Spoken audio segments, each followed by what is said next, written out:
I've seen a few where, especially Charlotte Dobre, because she's Canadian, so when I find a Canadian content creator, I tend to check them out and see what it is that they're creating, and she has a lot of viewers. And she tends to do a lot of bridezilla things and am I the asshole things, kind of amusing, and it makes you think, going, my goodness, some of the people in this world, they make my head hurt trying to understand the logic sometimes.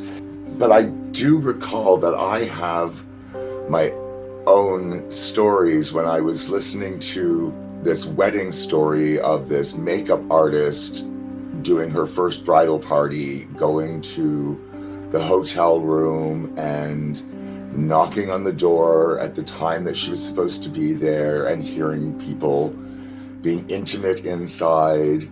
And when the man left, she greeted him, and it turned out that was some random person. It wasn't the groom or anything, and she just assumed it was the groom. And there was a whole lot came from that, and that story really isn't the important thing that I wanted to talk about.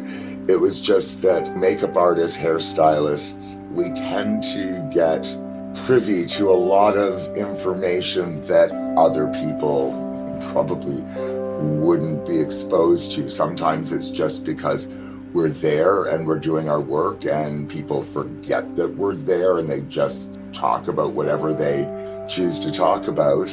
But I wanted to tell a particular story about a particular client that I had.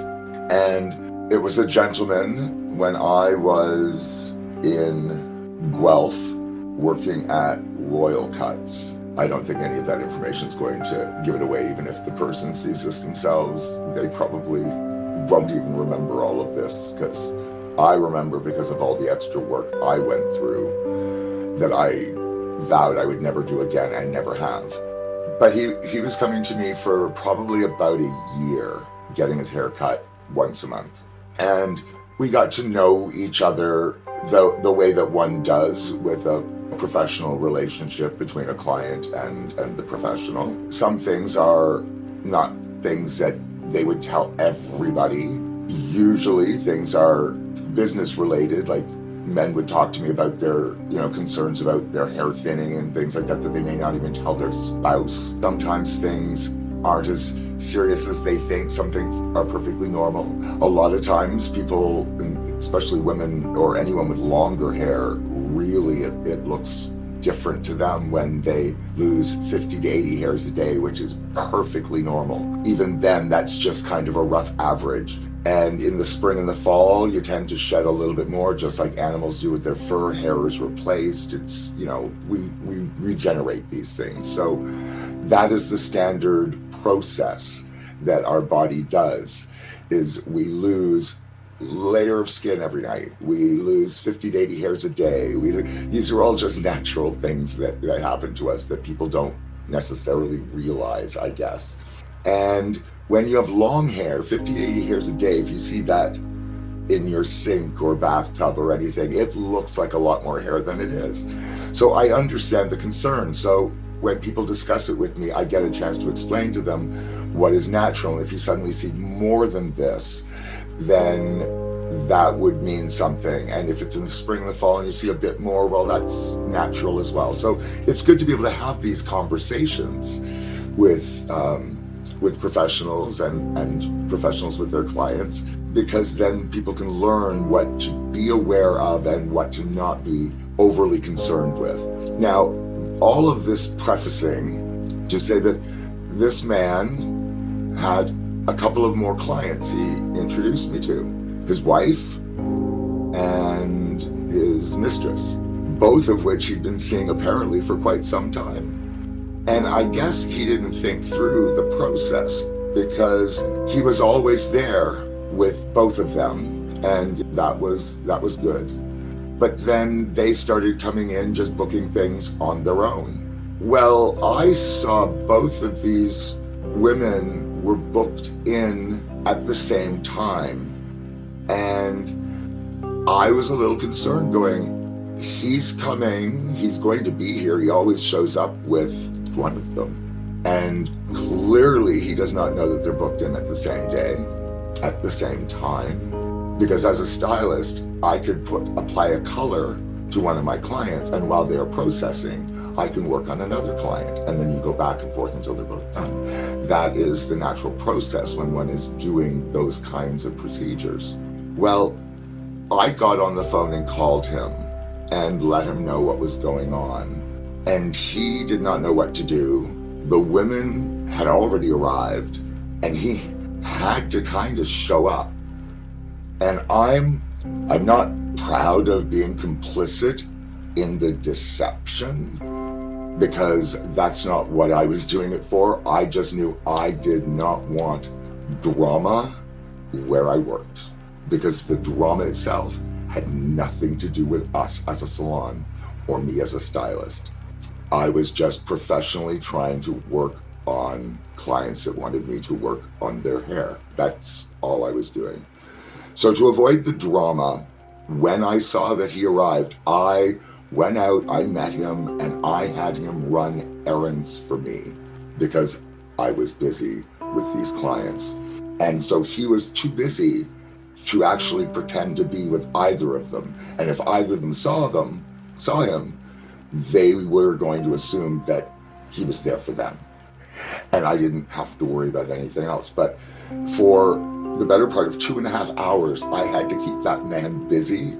I hadn't thought of this story in, oh my gosh, probably over 2 decades. I hadn't thought of this story. But when I was watching this, it just kind of reminded me the lengths that professionals will go through to keep peace for things and situations that are not of our doing and not our business, not our responsibility. And this was one of them. Now, when that was over and when one of the women left, he was there to greet them outside, see them away, and be back in time to greet the other one, so that neither of these women were any of the wiser. I don't know how he does it. Like that was a draining thing to try and go through, and it wasn't even me going through it. I was just trying to do what I felt was right for the work environment. And he came back in and he tipped me $150, and this was a long time ago. So I'm assuming he was incredibly grateful. And I took that money and I told him, I will never in my life do that for him or anyone else ever again. I felt so wrong knowing that these two lovely women, I knew them both independently from doing their hair, and both lovely, lovely women. I can see why he wanted to be in a relationship with them. But the dishonesty is just so not a part of my life. Everything in my life is designed around honesty. And as soon as someone proves to me that they are dishonest, I will never be able to, I can want to trust them again. There's all kinds of things about it. But the truth is I never will. In the back of my head, there'll always be that doubt. There'll always be skepticism. I will always be second guessing everything you say and do. It's just not worth it. I'd rather have somebody risk me being upset with them to tell me the truth than somebody trying to politely lie, because it will destroy whatever trust I could possibly have ever had for you. But that's just the way it goes. Because I've been wrong plenty of times, but I own it. I will say, oh my gosh, I have new information now. I was totally incorrect about that thing that I thought I knew. That is all anyone can do. Be as honest as you can. And this really proved to me that there are good people. He was a good man, other than this, what I consider to be an atrocious thing to do to somebody.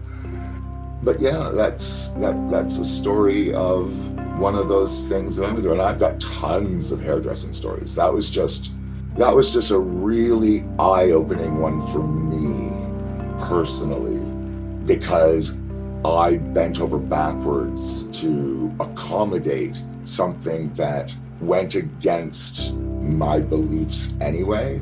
But business is business, and you have to attend to your customers as best you can. I don't like to discriminate against anybody for any reason. I might as well tell this other story.